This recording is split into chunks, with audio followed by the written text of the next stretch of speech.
الحمد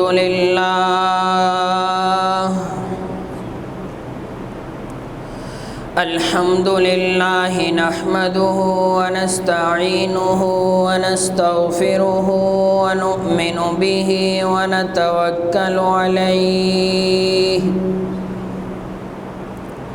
ونعوذ بالله من شرور أنفسنا ومن سيئات أعمالنا من يهده الله فلا مضل له ومن يضلله فلا هادي له ونشهد أن لا إله إلا الله وحده لا شريك له ولا نذير له ولا وزير له ولا مشير له ولا معين له وصل على سيد الرسل وخاتم الأنبياء أما بعد فأعوذ بالله من الشيطان الرجيم بسم الله الرحمن الرحيم يا أيها الذين آمنوا اتقوا الله وقولوا قولا سديدا يصلح لكم أعمالكم ويغفر لكم ذنوبكم ومن يطع الله ورسوله فقد فاز فوزا عظيما وقال في مقامه الآخر إنا أنزلناه في ليلة القدر وما أدراك ما ليلة القدر ليلة القدر خير من 1000 شهر تنزل الملائكة والروح فيها بإذن ربهم من كل أمر سلام هي حتى مطلع الفجر قال النبي صلى الله عليه وسلم أنا خاتم النبيين لا نبي بعدي أو كما قال عليه الصلاة والسلام صدق الله مولانا العظيم وصدق رسوله النبي الأمي الكريم ونحن على ذلك لمن الشاهدين والشاكرين والحمد لله رب العالمين رب اشرح لي صدري ويسر لي أمري واحلل عقدة من لساني يفقه قولي رب زدني علما رب زدني علما رب زدني علما اللهم صل على محمد وعلى آل محمد كما صليت على إبراهيم وعلى آل إبراهيم إنك حميد مجيد اللهم بارك على محمد وعلى آل محمد كما باركت على إبراهيم وعلى آل إبراهيم إنك حميد مجيد نام محمد سے دلوں کو سرور ملتا ہے نام محمد سے دلوں کو سرور ملتا ہے نگاہ فکر کو تازہ شعور ملتا ہے نصیب کیسا بھی ہو واسطہ احمد کا دے کے نصیب کیسا بھی ہو وسیلہ محمد کا دے کے خدا سے جو بھی مانگو ضرور ملتا ہے۔ میرے قابل احترام سامعین کرام، آپ حضرات کے سامنے اللہ رب العزت کے کلام مبارکہ کی چند آیات کریمہ اور اللہ کے حبیب پیغمبر صلی اللہ علیہ وسلم کا ایک ارشاد مبارک تلاوت سماعت کی سعادت حاصل ہوئی ہے۔ حق تعالیٰ سے دعا ہے کہ وہ ذات حق میری زبان پر وہ بات لانے کی توفیق عطا فرمائے جس کی آج اس دور میں ضرورت ہے۔ رب العالمین مجھے آپ کو عمل کرنے کی توفیق عطا فرمائے۔ ایک طرف رمضان المبارک کی آمد تھی، اب رمضان المبارک کا مہینہ ہم سے جدا ہونے والا ہے۔ آج جمعۃ الوداع ہے۔ لفظ جمعہ کا لفظ اجتماع سے نکلا ہے۔ اللہ کے نبی صلی اللہ علیہ وسلم نے ارشاد فرمایا کہ دنوں میں سب سے افضل دن جمعے کا دن ہے، مسلمان اس دن اکٹھے ہوتے ہیں۔ حضرت آدم علیہ السلام کو جب دنیا کے اندر بھیجا گیا تب بھی جمعے کا دن تھا، جب قیامت آئے گی تو اس دن بھی جمعے کا دن ہوگا۔ یہ رمضان المبارک کا آخری جمعہ ہے جسے جمعۃ الوداع کہا جاتا ہے۔ قیامت کے دن حشر میں جب اللہ رب العزت جنتی لوگوں کو جنت کی نعمتیں عطا کر دیں گے، جنت دے دیں گے، جنت کی تمام نعمتیں عطا کر دیں گے، اس کے بعد جنت والوں سے سوال کریں گے۔ اللہ رب العزت پوچھیں گے، اے میرے بندے بتاؤ، میں نے جن نعمتوں کا تمہارے ساتھ وعدہ کیا تھا کیا وہ نعمتیں میں نے تمہیں عطا کر دی ہیں؟ جنتی لوگ کہیں گے، اے اللہ ہماری سوچ سے بھی بڑھ کر عطا کی ہیں۔ اللہ رب العزت ارشاد فرمائیں گے، کوئی چیز رہ تو نہیں گئی؟ اگر رہ گئی ہو تو بتا دو، میں تمہیں وہ بھی عطا کر دیتا ہوں۔ وہ لوگ کہیں گے، اے اللہ کوئی ایسی چیز ہمارے علم میں تو نہیں ہے کہ جو رہ گئی ہو۔ اللہ رب العزت فرمائیں گے، جاؤ اپنے علماء کے پاس جن سے دین کے مسائل پوچھا کرتے تھے، ان سے پوچھ کے آؤ، کوئی نعمت رہ گئی ہو تو میں تمہیں عطا کر دوں۔ وہ لوگ اپنے علماء کرام کے پاس آئیں گے جن سے مسائل پوچھا کرتے تھے، ان سے آ کر پوچھیں گے کہ اللہ رب العزت نے ہمیں تمام نعمتیں عطا کر دی ہیں، کون سی ایسی نعمت رہ گئی ہے جو اللہ رب العزت نے ہمیں عطا نہیں کی؟ علماء کہیں گے، اللہ رب العزت کا دیدار باقی ہے۔ اللہ رب العزت سے درخواست کریں گے، اے اللہ بن دیکھے تجھے سبحان ربی العظیم کہتے تھے، اے اللہ بن دیکھے تجھے سبحان ربی الاعلیٰ کہتے تھے، اے اللہ بن دیکھے تیرے اوپر ایمان لائے تھے، تجھے مانا تھا، رمضان کے روزے رکھے تھے، تراویح پڑھی تھی، عبادت کی تھی، ذکر اذکار کیے تھے، نوافل پڑھے تھے، اے اللہ زکوٰۃ ادا کی تھی، صدقہ خیرات کیا تھا، اے اللہ دین کے کام کیے تھے، تیری فرما برداری کی تھی، جہاد کیا تھا، نیک اعمال کیے تھے، تجھے دیکھا نہیں تھا، آج تجھے دیکھنا ہے، تیرا دیدار کرنا ہے، یہ دیدار باقی رہ گیا ہے۔ حدیث میں آتا ہے میدان لگا ہوگا، اللہ رب العزت وہاں پہ سٹیج سجائیں گے، پہلی کرسیوں پر انبیاء کرام، پھر ان سے پیچھے صحابہ، ان کے صحابہ، پھر ان سے پیچھے شہداء، صالحین، نیک لوگ، بزرگ، اولیاء، اتقیاء، اس طرح اپنے ایمان کے حوالے سے لوگ وہاں پر موجود ہوں گے۔ یہاں پہ قاری طیب قاسمی رحمۃ اللہ علیہ صاحب نے ایک مسئلہ بیان کیا ہے، ایک مسئلہ نکالا ہے کہ جو لوگ جمعے کے دن اپنے امام کے جتنا زیادہ قریب ہوں گے وہ لوگ اس دن اس سٹیج کے بھی زیادہ قریب ہوں گے جس دن اللہ رب العزت وہاں پہ اپنا دیدار کروائیں گے۔ یہ تو جمعۃ المبارک تھا، اور آج جمعۃ الوداع ہے کہ رمضان المبارک کا مہینہ ہم سے الوداع ہو رہا ہے، یہ الوداعی جمعہ ہے۔ اس جمعۃ الوداع کا کیا مطلب ہے کہ آج کے بعد جمعہ نہیں آئے گا؟ نہیں، جمعہ بھی آئے گا، رمضان کا مہینہ بھی آئے گا، روزے آئیں گے، تراویح کی نماز ہوگی، لیلۃ القدر شب قدر بھی آئے گی۔ کتنے ہی ایسے لوگ تھے جو پچھلے سال رمضان المبارک کے مہینے میں تو ہمارے ساتھ تھے، لیکن اس دفعہ وہ قبروں کی زینت بن چکے ہیں۔ اگلی دفعہ بھی رمضان بھی آئے گا، جمعے بھی آئیں گے، شب قدر بھی آئے گی، لیکن کیا پتہ ہمیں وہ رمضان کا مہینہ میسر آئے یا نہ آئے، وہ رمضان کا مہینہ آئے لیکن ہم دنیا سے رخصت ہو چکے ہوں۔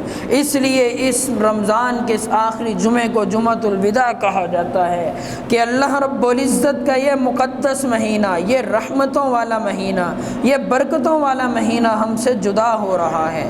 پھر الوداعی تقریبات ہی ایسی ہوتی ہیں، آدمی کو جس انسان سے جتنی زیادہ محبت ہو، جب اسے الوداع کرتا ہے پھر آنکھوں سے آنسو آ جاتے ہیں، دل کی کیفیت بدل جاتی ہے۔ جیسے کوئی اللہ کا نیک بندہ دنیا سے رخصت ہو جائے، پھر اعلان کرتے ہیں کہ اسے کوئی عام آدمی غسل نہ دے، کوئی نیک آدمی غسل دے۔ غسل دے دیا جاتا ہے، اچھے کپڑے کا کفن پہنایا جاتا ہے، اس کے اوپر اچھے سے اچھی خوشبو لگائی جاتی ہے۔ پوچھا جائے خوشبو تو زندہ لوگوں کو لگائی جاتی ہے، اس مردے کو کیوں لگا رہے ہو؟ کہتے ہیں اس آدمی کا حق ہے، اس کا اتنا حق تھا، اتنا نیک آدمی تھا، اس کے تقدس کی وجہ سے اس کا اتنا احترام کر رہے ہیں۔ جب اس کی میت کو، اس کے جنازے کو لے کے جانے لگتے ہیں، پھر کہا جاتا ہے آہستہ آہستہ لے کے جاؤ، ٹھہر ٹھہر کے لے کے جاؤ، اس کی میت کو ہچکولے نہیں لگنے چاہیے۔ جب جنازہ پڑھ دیا جاتا ہے، الوداع کر کے آنے لگتے ہیں، پھر آنکھوں سے آنسو آ رہے ہوتے ہیں۔ کوئی پوچھنے والا پوچھے آنکھوں سے آنسو کیوں آ رہے ہیں؟ اسے نہلایا ہے، نہلا کے کفن پہنا کے اس کے اوپر خوشبو لگا کے اسے دفن کر کے آ رہے ہو۔ لوگ کہتے ہیں اس کے ساتھ محبت اتنی تھی، آج اسے رخصت کر کے آ رہے ہیں، آنکھوں سے آنسو آ رہے ہیں۔ یہ رمضان المبارک کا مہینہ بھی اسی طرح تقدس کا مہینہ تھا، احترام کا مہینہ تھا، یہ مہمان مہینہ تھا۔ اسی طرح یہ ہم سے الوداع ہو رہا ہے۔ ہمارے دل کی کیفیت بھی ایسی بننی چاہیے، ہماری آنکھوں سے آنسو نکلنے چاہیے اس کی جدائی کی وجہ سے کہ یہ مہینہ اتنا مقدس تھا، ہم اس طریقے سے اس کا احترام نہیں کر سکے جس طرح کرنا چاہیے تھا۔ ایک باپ جب اپنی بیٹی کو رخصت کرنے لگتا ہے، اس کی خواہش اور تمنا ہوتی ہے کہ اپنی حیثیت کے مطابق اسے اچھے سے اچھے کپڑے پہناؤں۔ کپڑے پہنا دیے، پھر اس کی خواہش ہوتی ہے اچھے سے اچھا سامان اس کے جہیز میں دے دوں تاکہ میرے داماد کو بھی پتہ چل جائے کہ میں اپنے جگر کا عظیم ٹکڑا اس کے حوالے کرنے لگا ہوں۔ جب ساری تیاری ہو جاتی ہے، رخصتی کے وقت انسان کی آنکھوں سے آنسو آ جاتے ہیں۔ اس کے دوست احباب پوچھیں کہ اس کو اچھے سے اچھے کپڑے تم نے پہنا دیے ہیں، اسے اچھے سے اچھا سامان لے کے دے دیا ہے، اب تمہاری آنکھوں سے آنسو کیوں آ رہے ہیں؟ وہ آدمی کہے گا کہ مجھے بیٹی کے ساتھ اتنی محبت تھی، اب اپنے یہ جگر کا ٹکڑا اپنے داماد کے حوالے کرنے لگا ہوں، اسے رخصت کرنے لگا ہوں، الوداع کرنے لگا ہوں۔ یہ تقریب ہی ایسی ہے، آنکھوں سے آنسو آ ہی جاتے ہیں۔ یہ تو میری اور آپ کی بیٹی کی بات ہے۔ ایک وقت وہ بھی آیا جب اللہ کے حبیب پیغمبر صلی اللہ علیہ وسلم نے اپنی بیٹی کو رخصت کرنا تھا، گھر کے اندر تشریف لائے، آ کر کہنے لگے عائشہ میری بیٹی فاطمہ کو تیار کرنا، اس کو پیار دینا۔ آج اس کی ماں خدیجہ زندہ ہوتی، اپنے ہاتھوں سے اسے تیار کر کے رخصت کرتی، اسے اتنا پیار دینا کہ اسے اپنی ماں کی یاد نہ آئے۔ لیکن یہ موقع ہی ایسے ہوتا ہے، جتنا مرضی پیار دیا جائے دل کے اندر یہ بات آ ہی جاتی ہے، یہ خالہ ہے اتنی محبت کر رہی ہے، یہ بہن ہے اتنا پیار کر رہی ہے، یہ چچی ہے یہ کیسا مجھے پروٹوکول دے رہی ہے، یہ میری سگی ماں تو نہیں سوتیلی ماں ہے، یہ مجھے اتنا پیار دے رہی ہے۔ اگر کاش اگر آج میری حقیقی ماں زندہ ہوتی وہ مجھے کتنا پیار دیتی۔ اللہ کے حبیب پیغمبر نے بھی اسی طرح اپنی بیٹی کو رخصت کیا تھا۔ یہ الوداعی تقریبات ہی ایسی ہوتی ہیں۔ پھر ایک موقع وہ بھی آیا جب اللہ کے حبیب پیغمبر صلی اللہ علیہ وسلم دنیا سے رخصت ہوئے، مدینہ کے اندر قیامت برپا ہو گئی۔ اللہ کے حبیب پیغمبر صلی اللہ علیہ وسلم کا جب دنیا سے رخصتی کا وقت قریب آیا، اپنی بیٹی فاطمہ کو قریب بلایا، حضرت فاطمہ قریب آئیں، حضرت فاطمہ کے کان میں کوئی بات کہی، حضرت فاطمہ تو زہرا رضی اللہ تعالی عنہا رونے لگیں، پھر قریب بلایا، پھر کان کے اندر کوئی بات کہی، حضرت فاطمہ تو زہرا رضی اللہ تعالی عنہا مسکرانے لگیں۔ امی عائشہ صدیقہ رضی اللہ تعالی عنہا سے رہا نہ گیا، پوچھ لیا اے بیٹی فاطمہ کیا بات ہے، پہلے کوئی بات ہوئی تم رونے لگ گئی، اب کوئی بات کی ہے مسکرانے لگ گئی ہو۔ حضرت فاطمہ کہنے لگی جب ابا جان نے مجھے قریب بلایا، میرے کان میں کہا اے بیٹی فاطمہ آج اپنے ابا محمد کا چہرہ جی بھر کے دیکھ لو، آج کے بعد اس دنیا میں محمد نہیں رہیں گے، یہ مدینہ تو ہوگا، مدینے کا سردار نہیں ہوگا، یہ مسجد نبوی کا ممبر و محراب تو ہوگا، اس کی زینت بننے والا نہیں رہے گا۔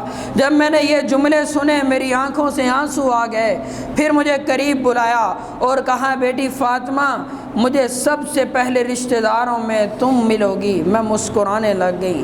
اللہ کے حبیب پیغمبر دنیا سے رخصت ہوئے، مدینہ کے اندر کوہرام مچ گیا۔ اللہ کے حبیب پیغمبر کا جسد اطہر 2 دن تک مدینہ میں پڑا رہا۔ صحابہ کرام تڑپتے رہے کہ ہم کیسے اس چاند کے حسین ٹکڑے کو زمین کے اندر دفن کر دیں۔ حضرت امی عائشہ صدیقہ رضی اللہ تعالی عنہ فرماتی ہیں کتنے مضبوط دل ہوں گے ان لوگوں کے جنہوں نے اللہ کے حبیب پیغمبر کو لحد کے اندر اتارا ہوگا۔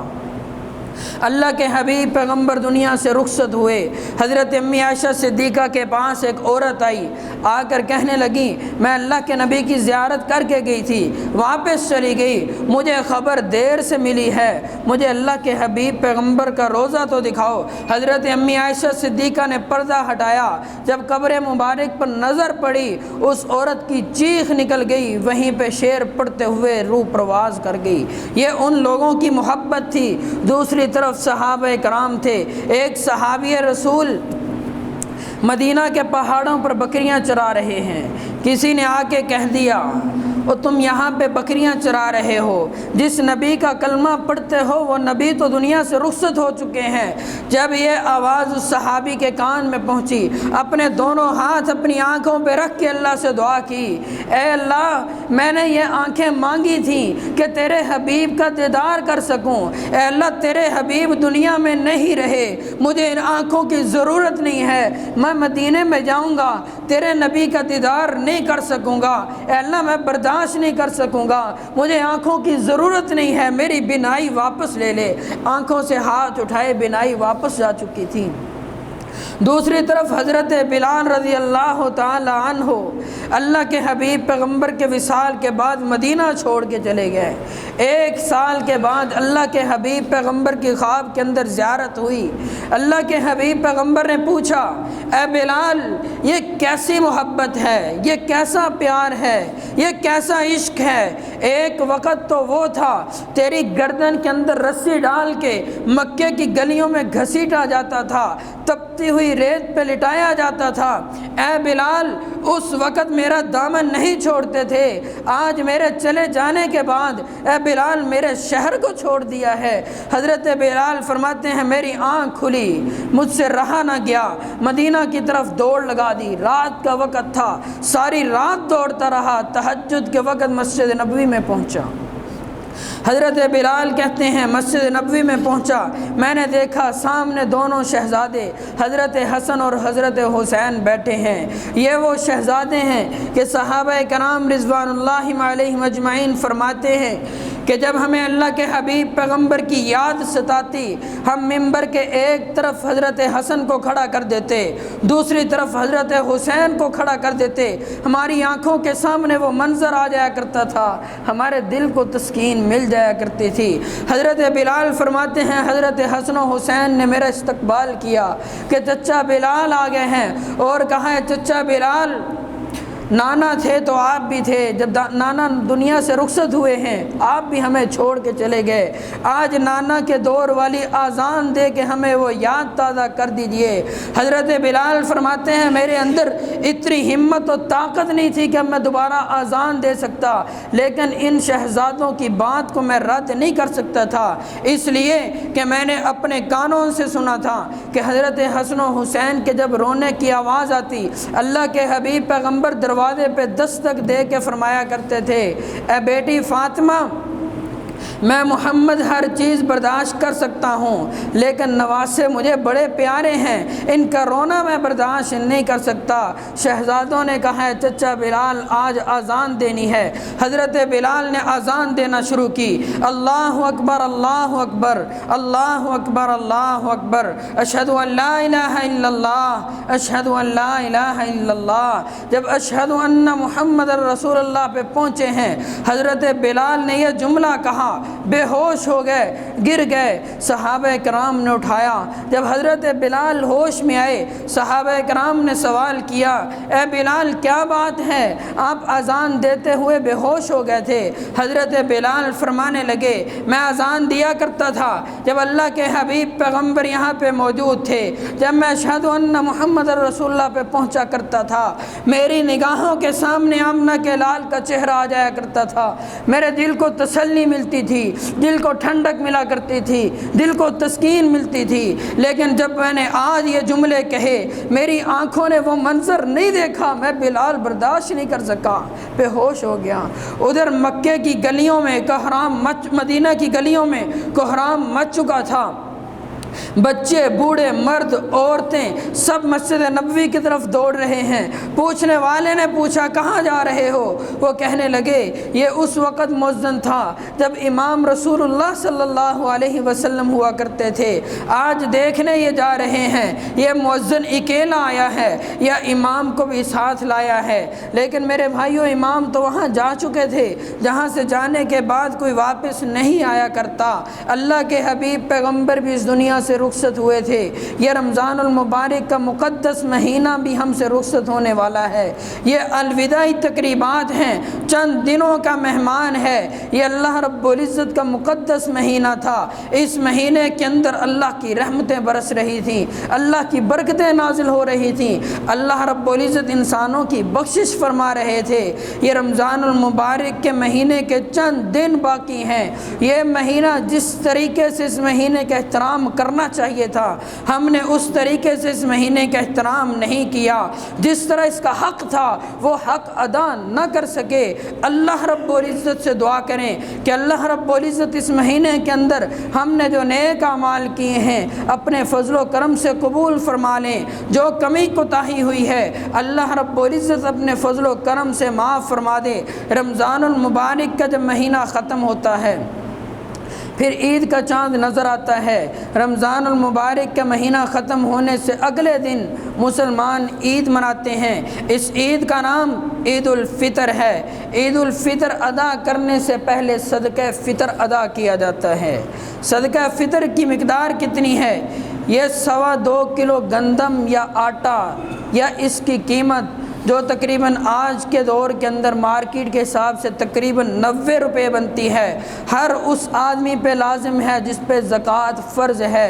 گھر کا سربراہ اپنے گھر والوں کی طرف سے ادا کرے، اگر مالک چاہے تو اپنے غلام کی طرف سے بھی ادا کر دے تو بہت ہی بہتر ہے۔ اس کے کیا فائدے ہیں؟ پہلا فائدہ یہ ہے کہ غریب لوگ عید کے اندر شامل ہو جائیں گے۔ یہ عید غریبوں کی عید ہے، یہ عید مسکینوں کی عید ہے۔ صدقہ فطر کوشش کریں عید ادا کرنے سے پہلے غریبوں تک، مستحق لوگوں تک پہنچا دیں۔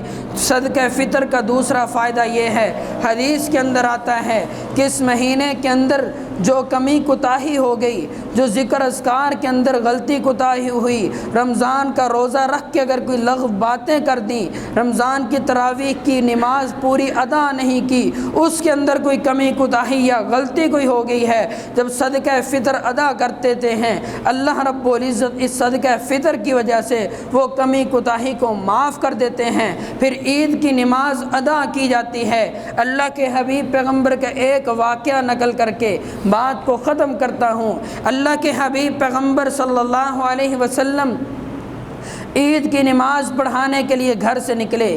کندھے کے ایک طرف حضرت حسن سوار ہیں، کندھے کے دوسری طرف حضرت حسین سوار ہیں، جا رہے ہیں۔ راستے میں دیکھا کہ کچھ بچے کھیل رہے ہیں، سائیڈ پہ ایک بچہ کھڑا رو رہا ہے جس کے کپڑے بھی میلے کچیلے ہیں۔ اللہ کے حبیب پیغمبر صلی اللہ علیہ وسلم اس کے قریب گئے، قریب جا کے پوچھا، حضرت حسن و حسین کو کندھوں سے اتار دیا، پوچھا ہے بیٹے آج تو عید کا دن ہے، سارے بچے خوش ہیں، کھیل رہے ہیں، اچھے کپڑے پہنے ہوئے ہیں، تم کھیل بھی نہیں رہے، رو کیوں رہے ہو، نہایا ہوئے بھی نہیں ہو؟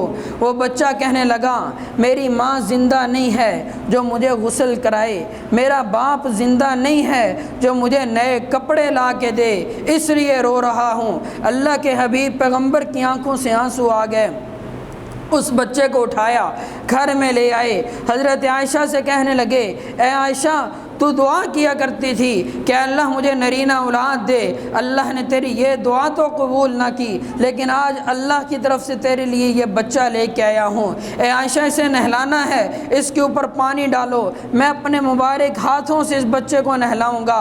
حضرت عائشہ پانی ڈال رہی ہیں، اللہ کے حبیب پیغمبر اس یتیم بچے کو اپنے نبوت والے ہاتھوں سے نہلا رہے ہیں، غسل کروا دیا، اس کے بعد آنکھوں میں خود سرما ڈالا، اس کے سر پہ تیل لگایا، پھر فرمایا فاطمہ سے کہو حسن و حسین کے کپڑوں کا کوئی ایک جوڑا دے دو، جوڑا لے کے آئے، وہ کپڑے پہنا دیے، پھر اس یتیم بچے سے کہا اے بیٹا کیا تو اس بات پہ راضی نہیں ہے کہ آج کے بعد تیرا باپ محمد ہو، تیری ماں عائشہ ہو، آج کے بعد تیرا ابا محمد ہے، تیری ماں عائشہ ہے۔ پھر حضرت حسن و حسین سے فرمانے لگے اے بیٹو آج سے پہلے ان کندھوں پہ صرف تمہارا حق تھا، آج کے بعد اس یتیم کا بھی حق اسی کندھے پہ ہے۔ پھر فرمایا بیٹے ایک بات تو بتاؤ، پچھلی عید پہ تمہارا باپ زندہ تھا؟ وہ یتیم بچہ کہنے لگا ہاں آقا میرا باپ زندہ تھا۔ اللہ کے حبیب پیغمبر نے فرمایا وہ عید کی نماز پڑھنے کے لیے تمہیں انگلی پکڑ کے پیدل چلا کے عیدگاہ کی طرف لے کے گیا تھا یا کندھوں پہ اٹھا کے لے کے گیا تھا؟ جیسے تمہارا باپ لے کے گیا تھا آج محمد بھی تمہیں ویسے ہی لے کے جائے گا۔ وہ بچہ کہنے لگا اے اللہ کے حبیب پیغمبر میرے باپ تو مجھے کندھوں پہ اٹھا کے لے کے گئے تھے۔ اللہ کے حبیب پیغمبر نے فرمایا آج محمد بھی تجھے نبوت والے کندھوں پہ اٹھا کے لے کے جائے گا۔ صحابہ کرام انتظار کر رہے ہیں کہ اللہ کے حبیب پیغمبر آئیں اور عید کی نماز پڑھائیں۔ اللہ کے حبیب پیغمبر نے فرمایا جب تک اس بچے یتیم کی عید نہیں ہوگی میں محمد کی عید نہیں ہوگی۔ آج میں اور آپ اپنے محبوب سے کہتے ہیں محبوب دور بیٹھا ہے عید کیسے ہوگی؟ اللہ کے حبیب پیغمبر نے فرمایا جب تک اس یتیم بچے کی عید نہیں ہوگی محمد عید نہیں پڑھائے گا۔ ان بچوں کے پاس لے کے آئے جہاں پہ وہ بچے کھیل رہے تھے، اس بچے سے کہنے لگے اے بیٹا یہاں پہ تجھے میں نے روتا ہوا دیکھا تھا، جب تک ہنستا ہوا نہیں دیکھوں گا میں محمد عید نہیں پڑھاؤں گا۔ اللہ کے حبیب پیغمبر کی ایک حدیث نقل کرنے لگا ہوں، یہ حدیث سینے پہ لکھ لیجئے۔ اللہ کے حبیب پیغمبر نے فرمایا کسی یتیم بچے کے سامنے اپنے بچے کو پیار نہ کرنا، کسی یتیم بچے کے سامنے اپنے بچے کے سر پہ ہاتھ نہ رکھنا، کسی یتیم بچے کے سامنے اپنے بچے کو پیسے نہ دینا۔ کہیں اس یتیم کے دل سے آہ نکلے کہ کاش آج میرا باپ زندہ ہوتا وہ مجھے پیار کرتا، آج میرا باپ زندہ ہوتا مجھے بھی پیسے دیتا۔ یتیم کی آہ نکلے تو اللہ تو بے نیاز ہے، تمہارے گھر سے تمہارا جنازہ نکال کے کہیں تمہارے بچوں کو بھی یتیم نہ کر دے۔ اللہ کے حبیب پیغمبر یتیموں کا اتنا خیال رکھا کرتے تھے۔ یہ عید یتیموں غریبوں مسکینوں کی ہے، کوشش کریں کہ عید کی نماز ادا کرنے سے پہلے صدقہ فطر ادا کریں تاکہ وہ غریب لوگ بھی عید کی خوشیوں میں ہمارے ساتھ شریک ہو سکیں۔ آخر میں عید کی نماز کے ٹائم کا اعلان کرتا ہوں، ہماری اس مسجد جامع مسجد الخورشید میں انشاءاللہ العزیز عید الفطر کی نماز ٹھیک 8 بجے ادا کی جائے گی، حسب سابق وقت کی پابندی کی جائے گی۔ 8 بجے کا وقت 8 بجے ہی ہے، ٹھیک 8 بجے انشاءاللہ العزیز عید الفطر کی نماز جامع مسجد الخورشید میں ادا کی جائے گی۔ اللہ رب العزت سے دعا کرتے ہیں کہ رب العزت اس رمضان المبارک کے مقدس مہینے کے اندر ہم نے جو نیک اعمال کیے ہیں اپنے فضل و کرم سے قبول فرما لیں، جو کمی کوتاہی ہو گئی ہے اللہ رب العزت معاف فرمائے۔ اللہ رب العزت سے دعا ہے کہ وہ ذات حق مجھے آپ کو اعمال صالحہ کرنے کی توفیق عطا فرمائے، اعمال بد سے بچنے کی توفیق عطا فرمائے۔ وآخر دعوانا ان الحمد للہ رب العالمین۔ کوشش کریں کہ سنتیں اگلی صفوں کے اندر ادا کریں۔